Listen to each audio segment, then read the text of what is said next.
Ndëron jetë edhe një pacient I prekur nga ethet e Nilit Perëndimor dhe disa sëmundje të tjera, 5 pacient janë në kujdes intenziv.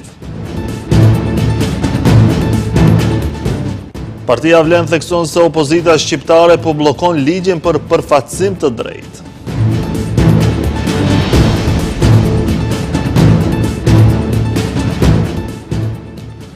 Krye diplomati Mucunski komenton përpjekjet për zhbllokimin e eurointegrimeve, thot se historia, identiteti dhe gjua mbeten vija të kuqe. Media franceze njofton se ideja e kritikuar gjerësisht e shtetit Bektashi po qohet përpara në mënyrë sekrete.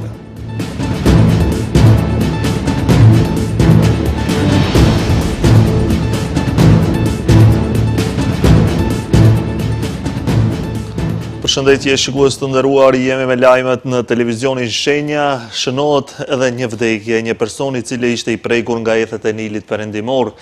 I ngjeri ishte 76 vjeçar, I cili ishte trajtuar për 27 ditë në klinikën infektive për shkak të sëmundjeve të tjera serioze shoqëruese dhe formës së rëndë të neuroinvazive të trurit. 5 pacient me simptoma më të rënda klinike janë në kujdes intenziv dhe po trajtohen sipas të gjitha protokolleve klinike.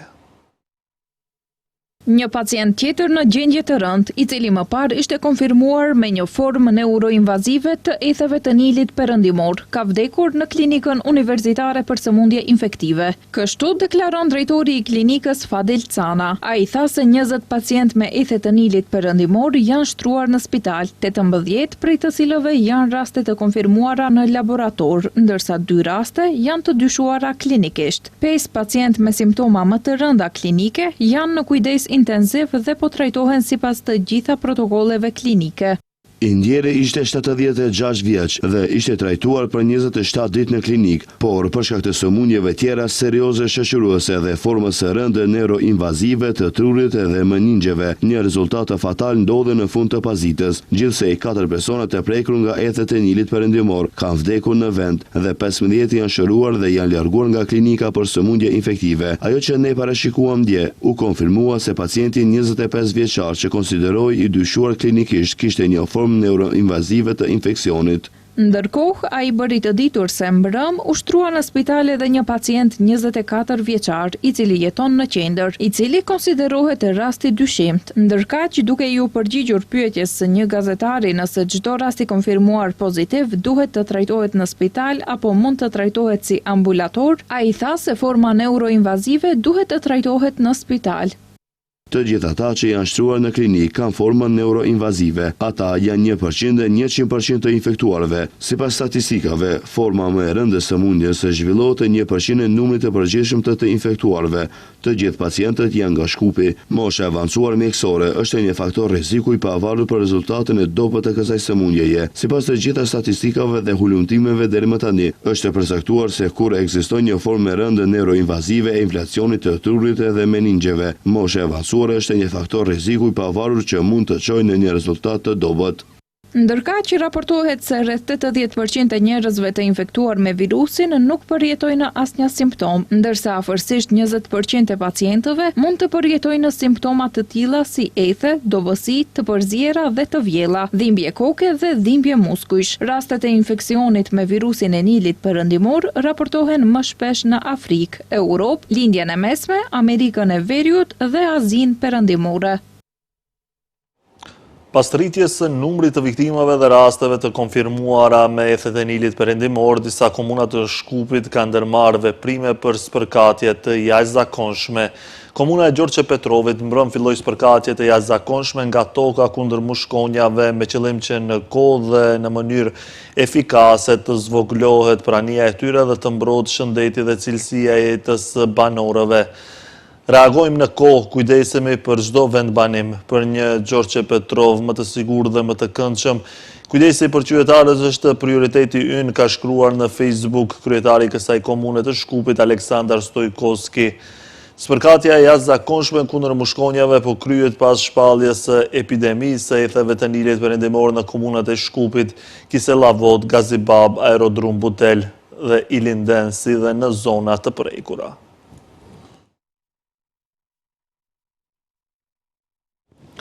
Pas ngritjes së alarmit nga Ministria e Bujqësisë dhe Agjencisë së Ushqimit dhe Veterinarisë për përhapjen e lisë deleve dhe 10 ka reaguar LSDM-ja opozitare.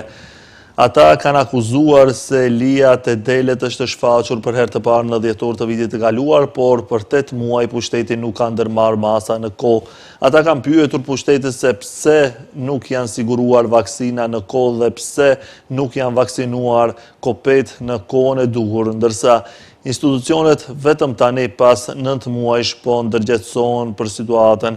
Sëmundja po përhapet, tufat po asgjësohen dhe lektorët po mbeten pa burim jetese.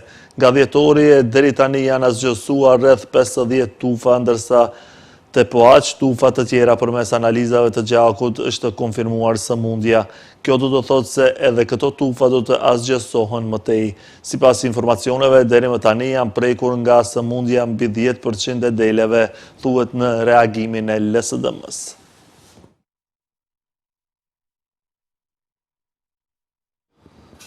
BDI po e blokon miratimin e ligjit për përfaqësim të drejtë adekuat. Ky është vlerësimi i zëdhënësit të Partisë së Vlen, Driton Sulejmani, i cili tha se është e habitshme që BDI nuk e përkra një zgjidhje të tillë ligjore. BDI-ja ka pasur mundësi të ketë çështje ta zgjidh gjatë 2 dekadave sa ishte në pushtet, por nuk e ka bërë, ka deklaruar Sulejmani.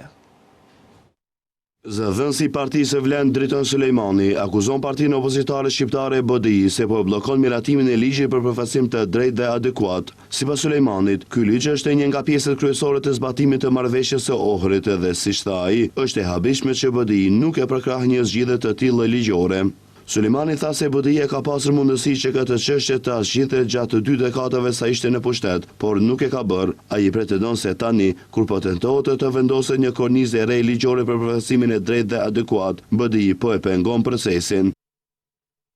E njëjtë situatë edhe me ligjin për përfaqësim të drejtë dhe adekuat, i cili e avancon përfaqësimin e drejtë dhe adekuat dhe e vendos prej kategorisë mekanizmit në kategori ligjore. Dhe thjesht po çuditemi se si BDI po bën sjellje të tilla, të cilët nuk janë të hijshme dhe të cilat mendoj që janë edhe kundër interesave të shqiptarëve të Maqedonisë. Dhe thjesht po çuditem se si me aq lehtësi thonë se ne nuk e kalojmë këtë ligj, ne e bllokojmë këtë ligj. Është njëjtë sikur ta bllokosh ligjin për gjuhët, është njëjtë sikur të bllokosh decentralizimin, të gjitha këto janë pjesë esenciale të marrëveshjes së Ohrit. Sulejmani shpreson se BDI-ja, siç tha, më në fund do të vetëdijsohet dhe do të reflektojë në përqendrimin e saj ndaj ligjit për përfaqësim të drejtë dhe adekuat. Ai bëri një krahasim me miratimin e ligjit për përdorimin e gjuhëve në vitin 2018, duke theksuar se në atë kohë si opozit kishin vlerësuar se ligji nuk ishte zgjidhja ideale dhe nuk e zgjidhte plotësisht çështjen e gjuhës shqipe, por sipas Sulejmanit, edhe pse e kishin kritikuar ligjin, e kishin përkrahur atë me qëllim që të bëhej një hap përpara në zgjidhjen e kësaj çështje. Kujtojmë se në qershor të vitit 2026, propozim ligji tashmë është në procedurë parlamentare. Komisioni për Sistem Politik dhe Marrëdhënie Ndërmjet Bashkësive zhvilloi debat publik për tekstin ligjor, i cili po shqyrtohet në lexim të parë dhe në procedurë të rregullt, por e njëjta po bllokohet nga BDI. Shefi diplomacisë së Maqedonisë së Veriut Tim Çomucunski tha se Shkupi dhe Sofia vazhdojnë dialogun për tejkalimin e mosmarrëveshjeve, por ai ka shtuar se qëndrimet e vendit për identitetin, gjuhën, historinë dhe kulturën mbeten të pandryshuara. Mucunski paralajmëroi më shumë kontakte me palën bullgare dhe institucionet evropiane në periudhën e ardhshme. Ministri i punëve të jashtme Tim Çomucunski ka deklaruar se dialogu me Bullgarinë ka qenë i vazhdueshëm që nga formimi i qeverisë aktuale. Ai pyetur se nëse po zhvillohen bisedime për tejkalimin e mosmarrëveshjes me Bullgarinë, i cila aktualisht përbën një pengesë për avancimin e integrimit evropian të vendit, tha se intensiteti i këtij dialogu ka ndryshuar në periudha të ndryshme. Por asnjëherë nuk ka munguar përpjekja për të gjetur një zgjidhje të drejtë dhe të përshtatshme brenda qëndrimeve dhe interesave të vendit. I pyetur nëse ka ndonjë përparim në këtë çështje dhe nëse nga Sofia janë dhënë sinjale se mund të tërhiqet nga disa prej qëndrimeve të saj, Mucunski theksoi se vijat e kuqe të shtetit ton lidhen me historinë, identitetin, gjuhën dhe kulturën e vendit.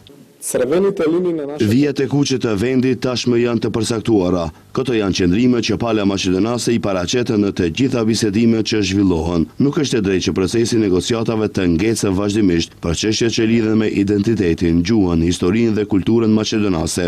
Republika e Maqedonisë së Veriut pret një sistem me garancish nga institucionet evropiane, respektimin e parimit të reciprocitetit në çështjet që lidhen me të drejtat e njeriut, si dhe një zgjidhje që do të mbrojë pozicionet e vendit sa i përket identitetit, gjuhës, kulturës dhe historisë. Sa i përket mënyrës se si po zhvillohet dialogu me BE-n, Mucunski tha se gjatë javëve të fundit nuk ka pasur bisedime më konkrete për shkak të pushimeve kolektive vjetore, si në vendet anëtare të Unionit, ashtu edhe në institucionet evropiane.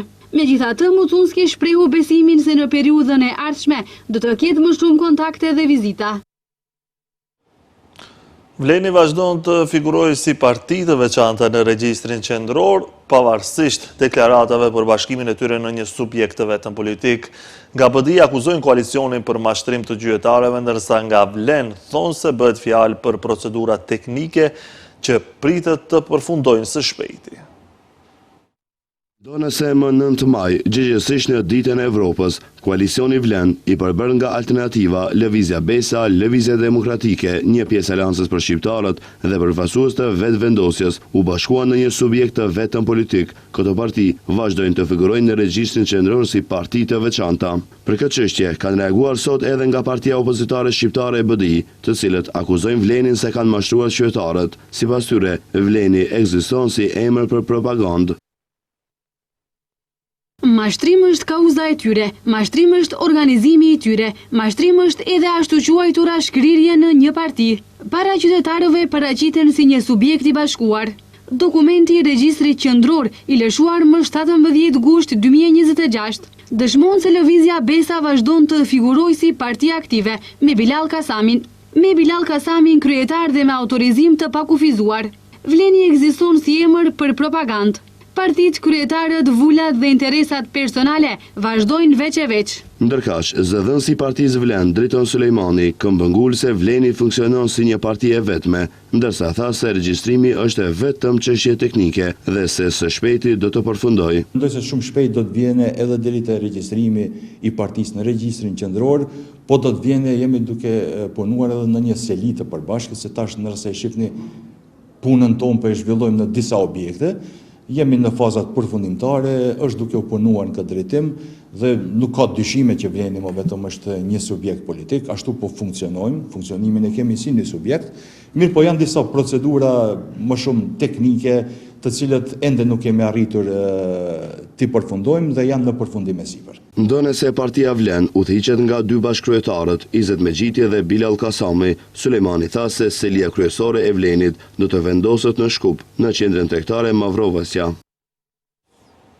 Maqedonia e Veriut pritet që së shpejti të dërgojë ambasador të ri në Sofje. Konfirmimi vjen nga ministri i jashtëm Timço Mucunski, i cili njoftoi edhe përmbajtjen e këshillit ambasadorial, ku do të diskutohet për prioritetet e diplomacisë së vendit, agjendën evropiane dhe euroatlantike, si dhe zhvillimet gjeopolitike në rajon. Diplomati Krum Efremov do të jetë ambasador në Sofje. Lajmin e konfirmoi sot ministri i punëve të jashtme Timço Mucunski, i cili në konferencën e sotme për media tha se po vijojnë përgatitjet për emërimin e diplomatit Krum Efremov si ambasador në Sofje. I pyetur nga gazetarët lidhur me propozimin për ambasadorin e ri në Athinë, për të cilin kanë raportuar disa media, Mucunski tha se nuk mund të komentoj, pasi procedura është ende në një fazë të klasifikuar, dhe për këtë arsye nuk mund të bëjë të ditur emrin e kandidatit për ambasador në Athinë. Ndërkohë, Mucunski ka njoftuar se të njëjtën dhe të premten në vend do të mbahet këshilli ambasadorial, i cili do të mbledh krerët e misioneve diplomatike dhe konsullore të vendit, të cilët kryejnë detyrat diplomatike jashtë vendit. Ai tha se ky takim realizohet pas plot 7 viteve dhe në fokus do ta ketë zhvillimin dhe hapjen e mundësive për RMV-n. përtej kufive. Kjo është hera e parë nga viti 2019 që Këshilli Ambasadorial do të mbetet përsëri në vendin ton me pranim fizike të shefave të përfaqësive diplomatike konsullore. Pas shumë vitesh, ne po e mbledhim përsëri rrjetin ton diplomatik në një vend për koordinim të drejt për drejt, thelbësor dhe strategjik. Këshilli Ambasadorial është një nga mekanizmat më të rëndësishëm për koordinimin strategjik të diplomacisë maqedonase. Qëllimi është i qartë: të bëjmë një përmbledhje të punës së realizuar, të harmonizojmë qëndrimet dhe mbi të gjitha të përcaktojmë detyra konkrete për periudhën që vijon. Mucunski theksoi se në takimin ambasadorial do të diskutojnë për agjendën evropiane dhe euroatlantike, ndryshime gjeopolitike dhe të sigurisë, stabilitetin rajonal, qëndrueshmërinë institucionale, diplomacinë ekonomike dhe veprimtarinë konsullore. Por nuk do të analizojmë vetëm atë që po ndodh në botë, tha ai. Gjatë 24 orëve të fundit në vend janë regjistruar gjithsej 29 zjarre në ambient të hapur, nga të cilët 6 janë aktive, 1 është nën kontroll dhe 22 janë shuar. Zjarret aktive sipas autoriteteve janë në disa zona të komunave Studeniçan, Makedonski, Brod, Veles, Zelenikov, Jagunovc dhe Saraj.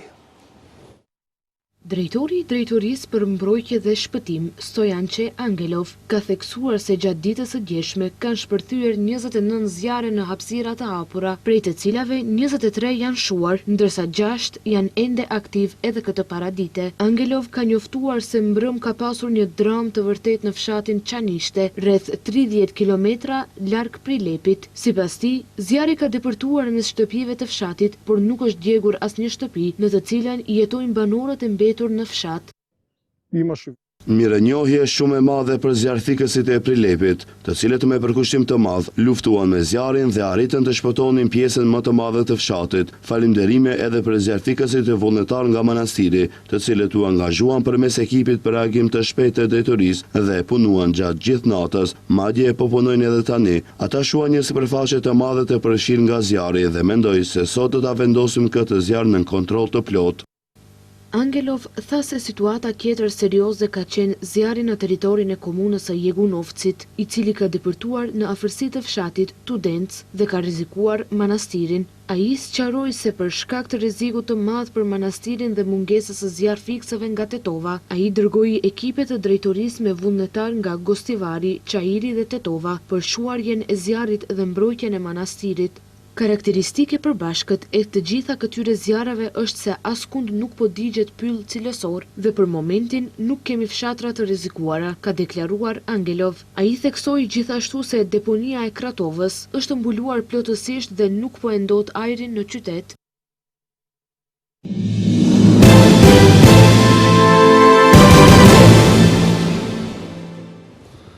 Media franceze Intelligence Online ka shkruar se përgatitjet për krijimin e shtetit sovran të urdhërit Bektashi në Tiranë ka ecur përpara në mënyrë shumë sekrete. Lideri i këtyre shpirtëror i urdhërit Baba Mondi, i mrejtë të cilit është Edmond Brahimaj, vijon të pres delegacione të huaja në selim botërore të Bektashinjeve në Tiranë. Përgatitjet për krijimin e shtetit sovran të urdhërit Bektashi në Tiranë po hynë në një fazë të re, edhe pse që kur o hodh ideja ka pasur kundërshtime të mëdha nga pothuajse të gjitha shtresat shoqërore. Drejtuesit e komunitetit po punojnë për strukturat e ardhshme institucionale dhe për fatësimin e tij jashtë Shqipërisë. Sipas Intelligence Online, një media franceze specializuar në çështjet e inteligjencës, më pak se 2 vjet pas njoftimit të kryeministrit Edi Rama për krijimin e enklavës sovrane bektashiane, drejtuesit e urdhërit po hedhin themelet për statusin e ardhshëm. Projekti i shpallur nga kryeministri Edi Rama në Asamblenë e Përgjithshme të Kombeve të Bashkuara në shtator 2024 parashikon krijimin në Tiranë të një shteti me një sipërfaqe prej 11 hektarësh, rreth 1/4 e madhësisë së Vatikanit. Sipas autorit Frank Renaud, drejtuesit Bektashi po shqyrtojnë mundësinë e krijimit të një monedhe të re, e cila do të quajë Bek dhe sipas artikullit mund të indeksohej me çmimin e arit. Gjithashtu, parashikohet lëshimi i pasaporteve nga autoritetet e ardhshme bektashiane. Lideri shpirtëror i urdhërit Baba Mondi, emri të cilit është Edmond Brahimaj, vijon të pres delegacione të huaja në selin botërore të bektashinjve në Tiranë. sipas Intelligence Online. Mes tyre ka pasur edhe përfaqësues të Ministrisë së Jashtme të Izraelit. Media franceze shkruan se zyrtarizimi i tij nga autoritetet shqiptare pritet të ndodhë në muajt e ardhshëm. Kritikët kanë vlerësuar se krijimi i një enklave sovrane prej 11 hektarësh në zemër të Tiranës bie ndesh drejt për drejt me nenin 1.2 të Kushtetutës së Republikës së Shqipërisë, i cili përcakton qartë se Republika e Shqipërisë është shtet unitar dhe i pandashëm. Ushtruesja e detyrës së presidentes së Kosovës Albelina Haxhiu ju ka bërë thirrje deputetëve të partive politike parlamentare që të fillojnë diskutimet për gjetjen e një emri për president konsensual. Haxhiu pas takimit me kreun e lëvizjes vetvendosi Albin Kurtisi dhe me përfaqësues të partive politike nga radhat e komuniteteve pakicë në vend, tha se partitë politike duhet të nisin të flasin me emra për kandidatin për president të vendit. Haxhiu shprehu keqardhje që partitë tjera politike, Partia Demokratike e Kosovës, Lidhja Demokratike e Kosovës dhe Aleanca për Ardhmërinë e Kosovës nuk ju përgjigjen ftesës së saj për këtë takim. Unë sot kam dëgjuar qëndrimet e subjekteve politike, pra ato që ishin të pranishme në këtë takim. Të gjitha subjektet politike ishin që duhet të kontribojmë maksimalisht për çështjen e marrëveshjes për presidentin dhe patjetër duhet të shmangen zgjedhjet e parakohshme në Republikën e Kosovës. Unë nuk pres që partitë politike të pajtohen për gjithçka, pres që t'jenë të gatshme të flasin për atë që është e domosdoshme për funksionimin e shtetit. Nëse nuk mund të merremi vesh sot, nuk kemi asnjë garanci se një palë zgjedhje të reja do të na bëjnë që të merremi vesh nesër. Presidenti Sërb Aleksandar Vučić ka paralajmëruar një letër në drejtim të sekretarit të përgjithshëm të NATO-s Mark Rutte për t'i kërkuar që ura mbi lumin Ibër të mos hapet për qarkullim. Për këtë plan, ai e ka akuzuar komandantin e KFOR-it generalin Oskan Ulutas. Këtë po e ban turku komandanti i KFOR-it. Sot do t'i shkruaj Mark Rutte dhe shpresoj që t'i përgjigjet letrës time dhe t'a pranoj kërkesën time që kjo të mos bëhet. Për mua, ky është një turp i madh dhe një zhgënjim. Kjo na tregon se nervozizmi ka hyrë në radhat e tyre, nuk dim se si do ta detyrojmë Serbinë ta pranoj Kosovën e pavarur. Ne do t'i shohim se si do t'i ndihmojmë popullit ton ngadalë, gjërat po ndryshojnë në botë, por jo aq shpejt sa kemi pritur. Çdo ditë një popull keq trajtohet, dëbohet nga vatra e tij. Do të shohim se cila do të jetë përgjigjja e tyre, ka thënë Vučić në Beograd. Një ditë më parë nga Bashkimi Evropian konfirmuan se janë plotësuar kushtet për hapjen për qarkullim të makinave të urës kryesore mbi lumin Ibër në Mitrovic.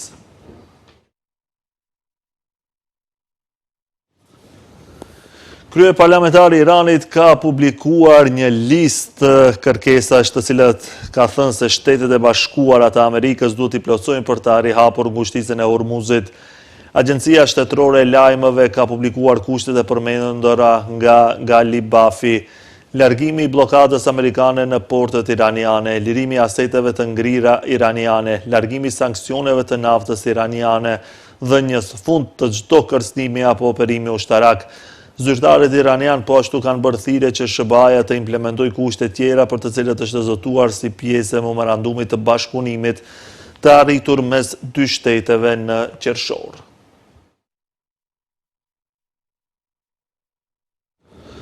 Presidenti i Turqisë Recep Tayyip Erdogan ka zhvilluar një bisedë telefonike këtë të hënë me presidentin e SBA-s Donald Trump, ku diskutuan marrëdhëniet dypaleshe si dhe zhvillimet rajonale dhe globale, ka thënë drejtoria e komunikimit të Turqisë. Sipas deklaratës, Erdogan i tha Trumpit se përdorimi maksimal i diplomacisë mes tensioneve midis Iranit dhe SBA-s është i rëndësishëm, duke shprehur shpresën se negociatat do të vazhdojnë dhe duke thënë se Turqia do të vazhdojë të mbështesë përpjekjet për paqe. Presidenti turk është shprehur se marrëveshja e përbashkët e mbrojtjes së Mekës së nënshkruar në fillim të këtij muaji midis Turqisë, Pakistanit dhe Arabisë Saudite demonstron një qëndrim të fortë në garantimin e stabilitetit dhe sigurisë rajonale. Lidhur me Gazën, Erdogan theksoi se në një kohë kur qëllimi është kalimi në fazën e dytë të procesit të paqes, ka pasur një rritje të veprimeve nga qeveria izraelite që synojnë palestinezët.